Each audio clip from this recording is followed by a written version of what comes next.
지난 시간부터 이제 저희가 사복음서의 예수님의 이야기를 이제 살펴보기 시작을 했습니다. 예수님이 세상에 오시기 전에 그분은 누구였습니까? 그는 하나님의 아들이셨죠.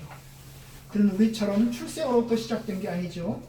예수님은 태어나기 전부터 계셨습니다. 그는 그야말로 전생이 있는 거죠.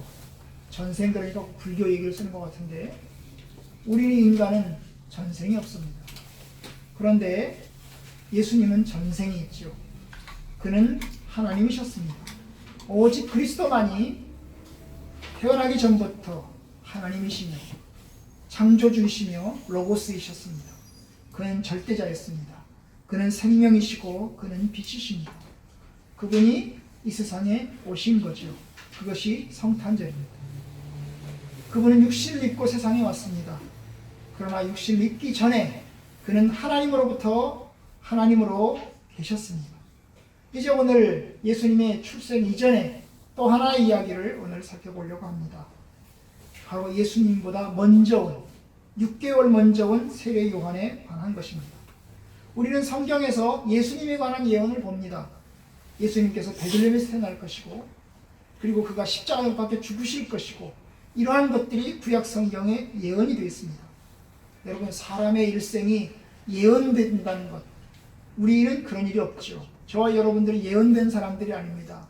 예언에 의해서 태어나고 예언에 의해서 살아고 예언에 의해서 죽는 사람이 아닙니다. 그냥 우리는 예언과 상관없이 살다가 죽습니다. 그런데 예수님은 예언되셨습니다. 그는 어린 양으로, 그리고 베들레헴에서 태어나셔서 십자가에 못 박혀 죽으시고 다시 부활할 것까지 다 예언이 되었습니다. 예수님은 그 예언에 따라서 사셨고, 예언에 따라서 죽으셨고, 예언에 따라서 다시 부활하셨습니다. 그런데 성경에서 예언된 사람이 또 한 사람이 있습니다. 예언된 사람이 예수님 말고 또 한 사람이 있는데, 바로 그것이 이제 세례 요한에 관한 이야기입니다. 성경에서 예수님보다 먼저 올 사람으로 예언된 사람이 있는 것입니다. 우리는 그냥 태어났죠. 예언과 상관없이 태어났죠. 그런데 요한은 예언을 가지고 태어났습니다. 그가 태어나기 전에 이미 그에 대한 예언이, 그의 탄생에 대한 예언이, 그의 삶에 대한 예언이 이루어져 있습니다. 그것이 이제 오늘 우리가 살펴보게 될 내용이 되겠습니다. 여러분, 오늘 본문에 보면 요한복음을 먼저 보겠는데요. 요한복음 1장에 보시면 1장 6절 보시면 이제 예수님에 관한 이야기 앞 사이에서 세례 요한에 관한 이야기가 간단하게 등장을 합니다. 6절, 하나님께서 그의 이름은 요한이라. 세례 요한에 대해서 이야기합니다. 그는 하나님이 보내심을 받은 사람이에요. 하나님께서 그를 보냈다 그 말입니다. 참으로 놀랍습니다. 하나님이 보냈다니요. 하나님이 보낸 사람, 뜻이 있어서, 목적이 있어서 보낸 사람, 바로 요한입니다. 아주 특이한 사람이죠. 그가 왜 하나님께서 보냈을까요? 그가 왜 왔을까요? 그것이 이제 7절에 있습니다. 그가 증언하러 왔으니, 증언이란 말은 말로 하는 뭐에 대한 이야기겠죠. 그죠? 증언이라고 하는 건 일반적으로 법정에서 쓰는 용어죠. 법정에서 어떤 사건에 대해서, 어떤 사람에 대해서 이야기를 하는 것입니다. 그가 증언하러 왔으니, 뭐에 대해서? 빛에 대하여. 빛에 대해서 증언하려고 왔다. 그 빛이 뭐였어요? 예수님이죠? 지난주에 우리가 보았죠? 예수님께서 빛이라고 그랬죠? 유일한 빛이라고 그랬죠? 그 유일한 빛이신 예수님에 대해서 증언하러 왔어요. 그리고 그 다음 뭐라고 이야기합니까? 모든 사람이 자기로 말미암아 믿게 하려 함이라. 결국 사람들로 하여금 빛을 믿게 하려고 왔다는 거예요. 사람들에 대해서, 빛에 대해서 이야기를 하고, 그래서 자기가 말을 한 그 말을 통해서 사람들이 그 빛이신 예수님을 믿게 하기 위해서 왔다는 거예요. 자기가 자기를 증언하기 위해서 온 게 아니고, 자기가 자기 얘기를 하려고 온 게 아니고, 예수님 이야기를 하려고, 빛에 관한 이야기를 하려고 오셨다는 것입니다. 8절, 그는 빛이 아니요, 이 빛이 아니요, 빛에 대하여 증언하러 온 자라. 결국 세례 요한은 빛은 아니라고 그랬죠. 자기 자신은 빛은 아니고 결국 예수님이 빛이신데 빛에 대해서 말하고 증언하기 위해서 왔다는 거예요. 한마디로 말하면 이제 달을 가리키는 손가락인 거죠. 저 달 보십시오라고 말할 때 그 달을 가리키는 손가락의 역할을 하기 위해서 오신 거예요. 사람들로 하여금 저기가 달입니다. 저기를 한번 쳐다보십시오 라고 이야기하는 그 손가락의 역할을 하기 위해서 세례 요한이 온 겁니다. 결국 세례 요한은 예수님보다 앞서서 그가 왔어요. 그러면 세례 요한이 도대체 예수님에 대해서 뭐라고 합니까? 이게 우리가 이제 쭉 볼 내용인데요. 세례 요한이 와서 손가락의 역할을 한다고 그랬죠. 그죠? 예수님을 가리키는 손가락의 역할을 합니다. 손가락의 역할을 해요. 그 손가락의 역할이 어디 나와요? 요한복음 1장에 보시면 우리가 뒷부분에 오늘 읽지 않았는데 뒷부분에 가면 이야기를 합니다. 29절 봅시다. 이튿날 요한이 예수께서 자기에게 나아오심을 보고 이르되 보라 세상 죄를 지고 가는 하나님의 어린 양이로다. 손가락이에요. 세례 요한이 예수님이 자기 앞으로 쭉 걸어오니까 사람들에게 이야기를 하는 겁니다. 여러분 보십시오. 저분이 세상 죄를 지고 가는 하나님의 어린 양입니다. 그러면서 예수님을 지목해서 예수님을 일컬어서 세상 죄를 지고 가는 하나님의 어린 양이라고 이야기를 했습니다. 30절 내가 전에 말하기를 내 뒤에 오는 사람이 있는데 나보다 앞선 것은 그가 나보다 먼저 계심이라 한 것이 이 사람을 가리킴이라. 결국 세례 요한은 예수님이 자기에게 오기 전부터 사람들에게 쭉 얘기를 해온 거예요. 여러분 내 뒤에 한 사람이 올 것입니다. 나는 그 사람의 신발끈을 매는 일조차 할 수 없습니다. 그는 아주 위대하신 분이시고 아주 나는 천합니다. 그런데 그분이 오실 것입니다. 세상 죄를 지고 가시는 어린 양이 한 분이 오실 것입니다. 여러분 나는 그분을 기다리고 있습니다. 여러분들도 그분이 오시면 그분을 믿어야 됩니다. 그렇게 이야기를 했어요. 그런 이야기를 했던 것입니다. 그래서 사람들에게 이야기를 한 거예요. 손가락의 역할을 한 것입니다. 손가락의 역할을 했어요. 결국 이 손가락의 역할을 한 것 때문에 예수님의 제자가 생겨납니다.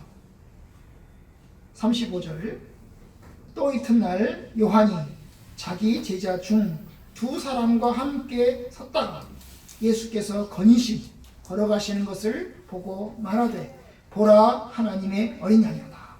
또 얘기하는 거죠. 그죠? 사람들에게 봐라. 저분이 하나님의 어린 양이다.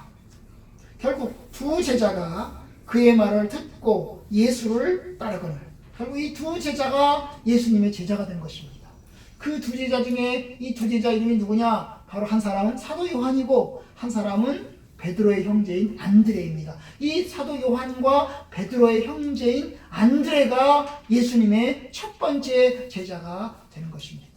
그러니까 예수님의 가르침을 통해서 예수님의 말씀을 통해서 예수님의 제자가 된 거예요. 이 안드레와 사도 요한은 원래 세례 요한의 제자였습니다. 세례 요한을 따르던 사람이에요. 세례 요한을 통해서 세례받고 세례 요한을 통해서 하나님을 알고 세례 요한의 제자로서 살았던 사람인데 세례 요한의 그 손가락의 역할을 통해서 저분이 세상 죄를 지고 가는 하나님의 어린 양이다. 그런 이야기를 들으면서 그 사람들이 이제 세례 요한의 제자여서 예수님의 제자로 이제 따르게 되었어요. 그리고 이제 이 안드레가 이제 고구마줄 줄기처럼 이제 안드레가 쭉 잡아당깁니다. 누구를 당길까요? 자기 형 베드로를 당겨요. 자기 형 베드로를 딱 당겨옵니다.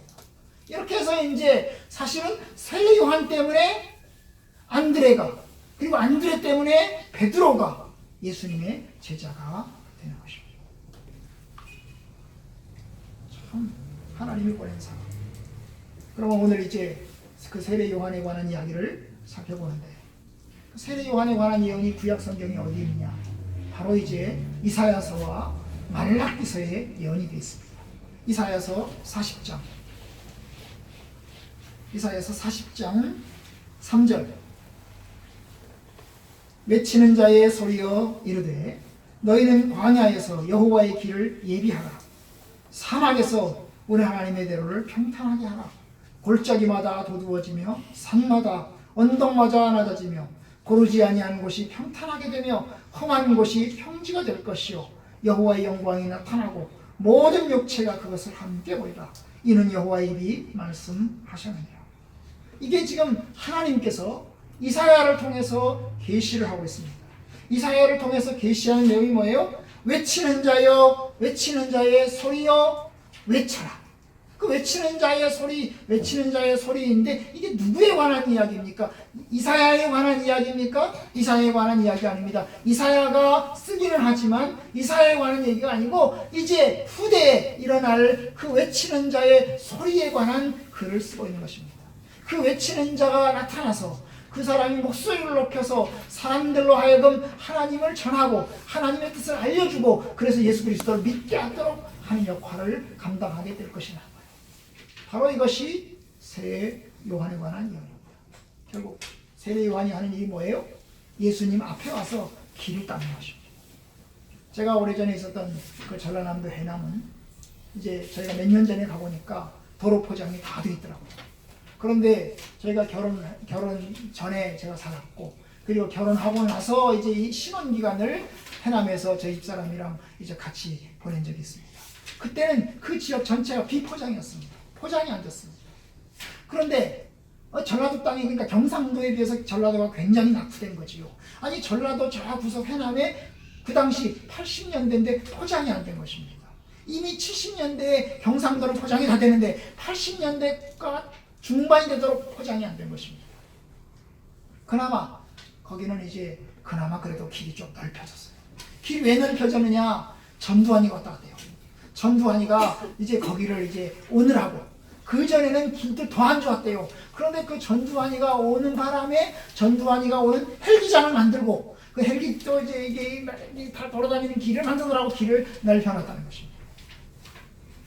얼마나 시고 총고생했습니까? 얼마나 시고. 다 그런 것입니다. 오늘 이사야서의 이야기가 그런 거예요. 여러분 사막에서 사막에 길이 있습니까? 길이 없습니다. 그런데 뭐예요? 광야에서 여호와의 길을 예비하라. 사막에서 우리 하나님의 대로를 평탄하게 하라. 그러면 여러분 사막에서 광야에서 길을 내려고 하면 거기 산도 많고 골짜기도 많을 텐데 거기서 어떻게 길을 내겠습니까? 그럼 어떻게 돼요? 4절 골짜기마다 도두어지고 돋아요. 길을 돋아야 됩니다. 그죠? 길을 만들면 돋아야 됩니다. 울퉁불퉁한 길을 돋아서 곧장하게 내야 됩니다. 산마다 언덕마다 낮아지고 고르지 않은 곳이 평탄하게 고르지 않은 곳을 평탄하게 만들고 그리고 험한 곳을 평지로 만들어야 길이 되는 것입니다. 그래야 사람들이 다닐 수 있는 길이 되는 것입니다. 요즘으로 말하면 고속도로 넣는 거죠. 예? 산을 뚫어가지고 터널을 만들고 그리고 그죠? 그리고 올라갔다 내려왔다 하는 이 길에다가 이제 뭡니까? 이 고각길을 만들어가지고 거기다가 이제 고속도로로 길을 놔가지고 쫙하게 만드는 것입니다. 바로 그와 같은 역할을 해야 된다는 것입니다. 그런데 그걸 누가 한다는 거예요? 외치는 자의 소리가 해야 된다는 거예요. 외치는 자야 소리 높여서 네가 그걸 해라. 사람들로 하여금 골짜기를 평지로 만드는 역할을 네가 해야 될 것이다. 그럼 그 골짜기가 뭐가 있어? 이게 사람들의 마음인 것입니다. 사람들의 마음 가운데 울퉁불퉁하고 사람들의 마음 가운데 골짜기가 있고 사람들의 마음 가운데 언덕이 있고 산이 있는 그 사람들의 마음을 평지로 만들어서 평탄하게 만들어서 사람들의 마음 속에 예수 그리스도를 받아들일 수 있는 길을 만들어라. 길을 뚫어라. 마음의 길을 뚫어라. 결국 사람들의 마음을 겸손하게 하고 주의 말씀을 받아들일 수 있는 그런 마음의 풍토를 만들어내는 일을 네가 해야 될 것이다. 여러분 그것이 바로 세례 요한입니다. 이사야서 말고 말라기서에도 이런 이야기를 합니다. 말라기서 3장에 보시면 3장 11절에 오면 이런 이야기를 그가 합니다. 만군의 여호와가 이르노라. 보라 내가 내 사자를 보내니 그가 내 앞에서 길을 준비할 것이요. 내가 사자를 보내겠다. 메신저. 라이온이 아니고 메신저를 내가 보내겠다. 그런데 그 메신저가 할 일이 뭐냐 하면 길을 준비하라. 길을 준비할 것이다. 내가 가야 할 길을 그 메신저가 준비하게 될 것이다. 여러분 그것은 바로 그거. 여러분 문재인 대통령이 북한을 방문할 때 대통령보다 먼저 가서 이제 조율하는 사람이 있죠. 특사죠, 일종의. 그렇죠? 특사가 갑니다. 그래서 이제 특사가 먼저 가서 일정도 조율하고 몇 시에만 누구를 만나고 어떤 일을 하고 어떤 내용을 논의하고까지 다 스케줄을 짭니다. 그 스케줄을 짜가지고 대통령이 가서 그 일을 결정하고 도장을 찍는 일을 하는 것입니다.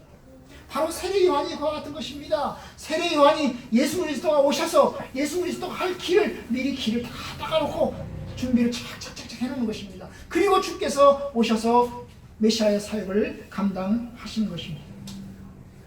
결국 세례 요한이 없으면 예수님도 없는 거죠. 세례 요한이 있어야 예수님도 있습니다. 사자가 있어야, 메신저가 있어야 왕도 있는 것처럼 요한이 없으면 예수 그리스도의 역할은 이루어질 수 없는 것입니다. 얼마만큼 중요합니까? 세례 요한이 예수님만큼이나 중요합니다. 그런데 여러분, 세례 요한 어떻게 태어났나요? 세례 요한은 예수님보다 6개월 먼저 태어났습니다. 6개월 먼저 태어났어요. 세례 요한은 어떻게 태어났죠? 세례 요한의 부모인 사가랴와 엘리사벳은 아기를 못 낳았습니다. 결혼했는데 할머니 할아버지가 되도록 아기를 못 낳았습니다.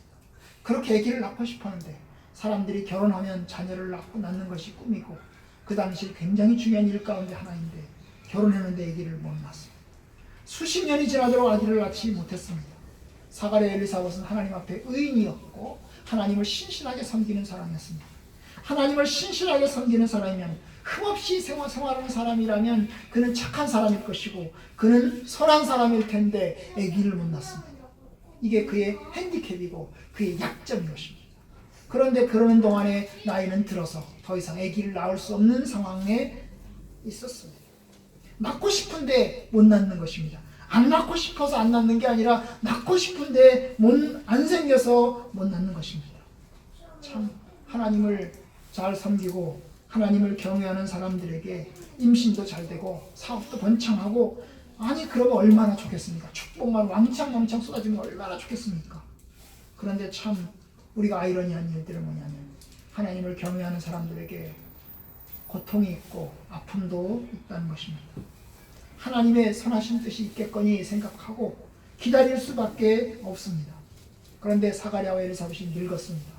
늙어서 이제 더 이상 아기를 낳을 수 없는 처지에 놓이게 되었습니다. 그런데 어느 날 사가랴가 제사장의 직무를 감당하게 되었습니다. 제사장의 직무를 감당하기 위해서 예루살렘 성전에 들어갔고 그리고 그 성전 안에서 제사장의 직무를 감당하는 중에 하나님의 계시를 받았습니다.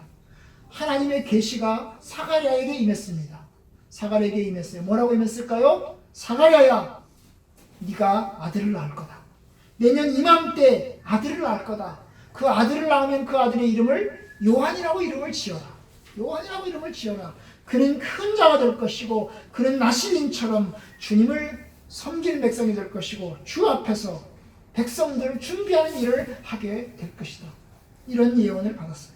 그런데 이 계시를 받은 사가랴 믿지 못했습니다. 아니 나는 할아버지고 내 부인 엘리사벳은 할머니인데 더 이상 아기를 낳을 수 없는 상황인데 어떻게 아기를 낳는단 말입니까? 불가능합니다. 장난치지 마시오. 이렇게죠. 가당키는 하겠습니까? 그런데 이야기를 합니다. 계시를 주신 그 메신저가 이야기를 합니다. 내 예언은 확실하다. 내 예언이 이루어질 때까지 너는 벙어리가 될 것이다. 결국 예언대로 사가랴는 그날부터 벙어리가 됐습니다. 이제 언어장애인, 말을 하지 못하는 사람이 되었죠. 직무를 마치고 집에 돌아온 사가랴, 사람들에게 손짓 발짓으로 이제 자기 의사소통을 할 수밖에 없는 그런 상황에 처했습니다. 그런데 그들이 동침하고 그리고 그 동침의 결과로 결국 임신이 되었습니다. 엘리사벳이 임신이 되었습니다. 하나님의 계시대로 된 거죠. 기적이 일어난 것입니다. 아브라함과 사라가 이삭을 낳은 것도 기적이고 그리고 이삭과 리브가가 에서와 야곱을 낳은 것도 기적이고 삼손이 태어난 것도 기적인데 바로 엘리사벳과 사가랴가 요한을 낳은 것도 기적입니다. 하나님이 하신 거죠. 인간의 머리로 한 것이 아니고 하나님께서 하신 것입니다. 그냥 하나님의 약속대로 이루어진 것입니다. 그들이 믿음이 셌나요? 믿음이 약했습니다. 사가랴 엘리사벳은 믿음이 아주 강했나요? 하나님의 약속대로 우리가 임신이 될 것이다. 믿습니다. 그랬습니까? 아닙니다. 그들은 믿음이 약했습니다. 그럼에도 불구하고 그들에게 이제 하나님의 선하신 뜻이 임했고 결국 요한이 태어났습니다. 그들의 가족들에게는 위로죠. 사가랴 엘리사벳은 위로입니다. 엘리사벳이 얼마나 임신되고 난 다음에 한편으로는 창피하고 한편으로는 부끄러웠어요. 왜냐하면 할머니가 임신을 했잖아요. 꼬부랑 할머니가 이게 불가능한 상황에서 임신을 했잖아요. 그러니까 창피한 거야. 동네 사람들 앞에 아니 어떻게 할망구가 임신을 했냐 이 소리가 듣기 싫어서 창피한 거야. 결국 몇 달 동안 집 밖에를 못 나갔습니다. 집 안에만 숨어 있었습니다. 그런데 결국 기쁘죠. 아기를 낳은 것이, 그래도 아기를 낳게 된 것이 얼마나 기뻤겠습니까? 결국 그렇게 해서 1년 만에 아기를 낳습니다. 아기를 낳고 이름을 지어야 됩니다. 친척들이 다 모였어요. 친척들이 다 모여서 이름을 지으라고 합니다. 그러니까 아버지 이름이 사가랴니까 아들 이름도 사가랴 2세, 사가랴 1세, 사가랴 2세 이런 식으로 이름을 지으라고 한 거예요.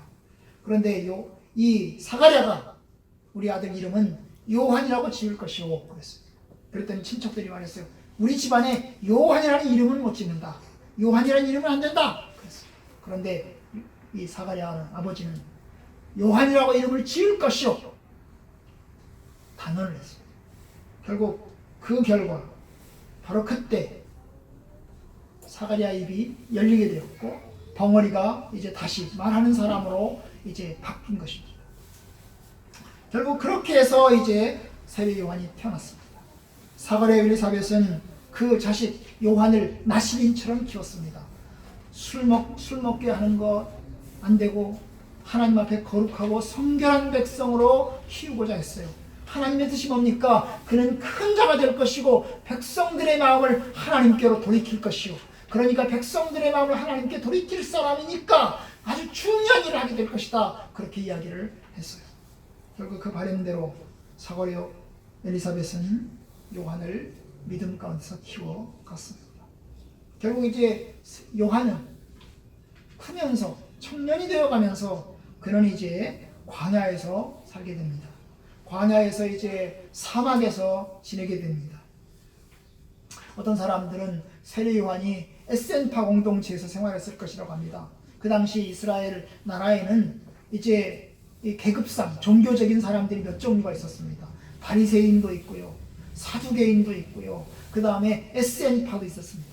그러면 사두개인은 그 당시 제사장들입니다. 이 제사장들은 종교 권력자들입니다. 종교 권력자들이요. 예루살렘 성전을 주관하고 있는 권력자들입니다.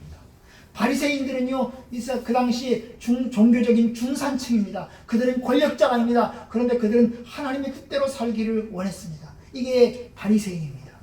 세 번째가 에센파입니다. 이 에센파는 어떻게 살았어요? 사막에 들어가서 살았습니다. 사막에서 오직 하나님의 뜻을 구하면서 살았습니다. 수도원 생활을 한 거죠. 수도원 생활을 한 것입니다. 그런데 바로 이 세례 요한이 에센파 출신이 아닌가 봅니다. 왜냐하면 그가 빈들에서 살았어요. 빈들에서 살았어요. 세례 요한이 나타나는 날까지 빈들에 있었다 그랬습니다. 그래서 빈들에서 혼자 고독하게 지냈기 때문에 아마 에센파 출신이 아닐까. 그렇지 않으면 혼자서 그는 사막 생활을 했을까 생각이 됩니다. 그러다가 그 사람이 이제 30살쯤 되었을 때, 요한이 30살쯤 되었을 때 이제 일을 시작을 합니다. 사람들에게 하나님 말씀을 전하는 사람이 됩니다. 요단강 근처에서 사람들에게 회개 메시지를 전파하고, 그리고 이제 사람들에게 세례를 주는 사람이 나타납니다. 세례 요한은 그 당시에 복장이 아주 특이했습니다. 일반 사람들이 입는 옷을 입은 게 아니고 그야말로 미친놈 옷을 입은 겁니다. 응?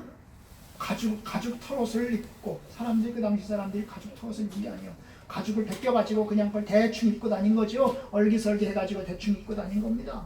그러니까 얼굴은 어떻겠습니까? 얼굴도 뭐 제대로 면도나 있겠습니까? 세수나 제대로 있겠습니까? 머리는 제대로 깎았겠습니까? 머리도 제대로 안 깎았습니다. 아주 털복숭이처럼 이상한 모습을 하고 사람들에게 하나님의 말씀을 전하는 그런 사람이 되는 것입니다. 그래서 사람들이 이제 이 세례 요한의 이야기를 통해서 세례를 받게 됐습니다. 세례를 받게 되었고, 그걸 이제 백성들에게 세례를 주면서 그들에게 예수님에 관한 이야기를 하기 시작했어요. 내 뒤에 메시아가 올 건데 나는 아직 그를 모른다. 그런데 내 뒤에 메시아가 올 것이다. 그런데 그 메시아가 하나님의 아들이고 그가 하나님의 선한 뜻을 이루게 될 것이다. 결국 그렇게 해서 이제 한편으로는 백성들에게 세례를 주고 그리고 한편으로는 사람들에게 예수님을 알리는 손가락의 역할을 감당하게 되었던 것입니다. 이게 세례 요한입니다. 세례 요한은 하나님이 보낸 사람이었습니다.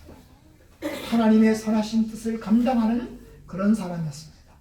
하나님의 계획을 이루는 사람이었습니다. 그렇게 해서 이제 예수님이 등장하셨을 때 세례 요한을 통해서 예수님의 제자가 나타났던 것입니다. 이제 말씀을 맺으려고 합니다. 여러분, 참 예수님과 함께 세례 요한, 하나님의 선하신 뜻이 우리들 가운데 주어졌어요. 세례 요한을 통해서 사람들의 마음이 평탄한 마음이 되고 언덕이 골짜기가 돋아져서 평지가 되고 그렇게 해서 세례를 받고 그리고 하나님의 백성이 되고 그래서 메시아를 만날 수 있는 그런 사람들로 준비시켰던 것입니다.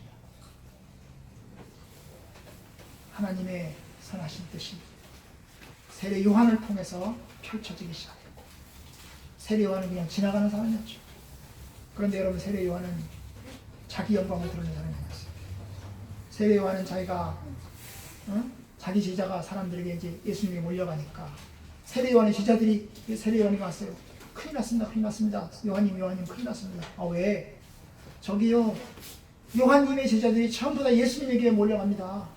아니 예수님에게 다 사람들이 다 갑니다. 저 예수라는 사람들이 다 갑니다. 큰일 났습니다.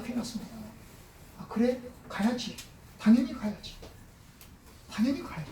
세례 요한은 자기 제자들이 예수님에게 가는 것을 못 가게 막지 않았습니다. 오히려 당연히 가야 된다고 생각했어요. 나는 그냥 손가락이니까 내가 잠깐 이 사명을 감당했으니까 사람들에게 이제 사람들이 예수님에게 가야지. 그러면서 그는 유명한 말을 남겼어요. 왜요? 그는 흥하여야 하겠고 나는 쇠하여야 하리라. 그는 더 커져야 되겠고 나는 더 작아져야 되리라. 이게 세례 요한의 말입니다. 그는 흥하여야 하겠고 나는 쇠하여야 하리라. 세례 요한의 사명인 거예요. 사명을 감당한 거지요. 사람들에게 예수님을 소개하고 사람들에게 예수님을 믿게 하고 예수님을 따라가게 하고 그러면 자기 사명은 다 한 것으로 생각을 한 것입니다. 참 이게 세례 요한입니다. 그는 사명을 다 했나요? 사명을 다 했죠. 그죠? 일단 사람들의 마음 가운데 회개의 마음을 불러일으켜서 세례를 받게 하였고 그리고 또한 예수님을 알려주어서 사람들이 예수님의 제자가 되도록 도와주었고 손가락의 역할을 감당했고 그렇다면 세례 요한은 사명을 다한 것입니다. 우리 이 시점에서 우리 생각해 봅시다. 사실 어떤 의미에서 목회자는 그리고 전도자는 세례 요한과 같은 사람입니다. 사람들에게 예수님을 소개하고 예수를 믿게 하고 그러는 겁니다. 그죠? 그러면 믿은 사람은 오직 하나님 바라보고 나아가는 것입니다. 사실 메신저도 중요하고 메신저도 중요하고 그리고 선교자도 중요하고 전도자도 중요하지만 본질은 누굽니까? 오직 예수님입니다. 오직 하나님이십니다. 그렇습니다. 그죠? 저와 여러분들이 오직 바라볼 게 누굽니까? 오직 예수님이십니다. 오직 예수님. 예수를 믿기 전에는 전도자가 필요합니다. 그럼 예수를 믿고 난 다음에는 오직 예수님이신 것입니다. 우리 자녀들도 마찬가지입니다. 자녀가 자라서 성장하기 전에는 부모님이 중요합니다. 부모님의 사랑 때문에 크고 부모님의 돌봐주심 때문에 크는 것입니다. 그런데 이제 자녀가 자라면 이제 독립하면 이제는 부모님을 떠나보내고 오직 자기 인생을 살아가는 것입니다. 자기가 독립해서 자기 인생을 살아가는 것입니다. 부모는 이제 우리 자녀가 커서 독립해서 나간다. 그러면 내 할 일 다 했다. 내 사명 다 했다. 그걸로 끝. 그거죠. 내 영광 바라옵니까? 야, 내가 너 키워줬으니까 너 나한테 돈 내놔라. 내가 너 키워줬으니까 너는 아무것도 하지 마라. 결혼도 하지 말고 오직 나만을 위해 살아라. 이렇게 합니까? 그렇게 안 합니다. 그러니까 여러분, 사명을 그 정도 선에서 사명을 감당하면 부모가 자녀를 어느 정도 돌봐서 독립시켜서 그 다음에 그의 삶을 감당하게 하면 그걸 바라보는 부모는 기쁘고, 그죠? 내 사명을 감당했다 만족하면서 이제 뭡니까? 그걸로 끝입니다. 그걸로 끝입니다. 복음 전도도 마찬가지입니다. 오직 내가 사람들을 그리스도에 인도하고 그리스도에게 전도하고 예수를 믿게 하고 오직 하나님을 보면서 나가면 그걸로 끝입니다. 내 사명 끝입니다. 그런데 아이러니한 사람들을 예수께로 인도하고 난 다음에 그 사람들이 예수 그리스도를 온전히 바라보게 하지 않고 오히려 어떻게 합니까? 그리스도에게 가는 길을 막아버리고 오직 나만을 쳐다봐라, 오직 나를 살아라, 이렇게 하는 사람들이 있는 거예요. 이게 이제 이단들이죠, 그죠? 이단들입니다. 교주가 되는 거예요. 교주가 돼가지고 그 사람이 하나님이 되는 거예요. 나를 위해서 살아라. 그건 하나님의 선하신 뜻이 아닙니다. 하나님의 선한 뜻은 많은 직업입니다. 여러분들이 예수 그리스도를 믿고 예수 그리스도를 통해서 주님께로 나가면 그걸로 사명 감당하는 것입니다. 사명 감당하는 것입니다. 세례 요한은 자기에게 왔던 사람들이 자기를 떠나서 예수님에게 가는 것을 바라보면서 그는 내 사명 다 했다. 내 사명 다 했다. 그랬습니다. 여러분들의 사명 그렇습니다. 저희의 사명이 뭘까요? 우리가 세례 요한과 같이 손가락 역할을 감당하는 것입니다. 예수 그리스도를 믿으십시오. 저분이 예수 그리스도이십니다. 저분을 바라보십시오. 그리고 그분이 예수 그리스도를 믿고 나면 우리는 잊혀지는 것입니다. 내 사명 다 했다. 그리고 그 사람을 위해서 기도하고 그 사람이 하나님을 잘 경외하는 것을 우리는 기쁘고 만족하는 것입니다. 비록 나를 떠나서 다른 곳으로 가서 섬기더라도 그걸 만족하는 것이 진정한 전도자이고 세례 요한과 같은 믿음의 사람입니다. 여러분들도 그렇게 사십시오. 여러분들도 손가락입니다. 하나님의 손가락입니다. 세례 요한과 같이 어떤 의미에서 하나님의 손가락입니다. 사람들에게 저분이 예수님이십니다. 저분을 믿으십시오. 저분을 바라보십시오. 저분이 여러분에게 살길이 되십니다. 그걸 이야기하는 사람들이 되셔야 됩니다.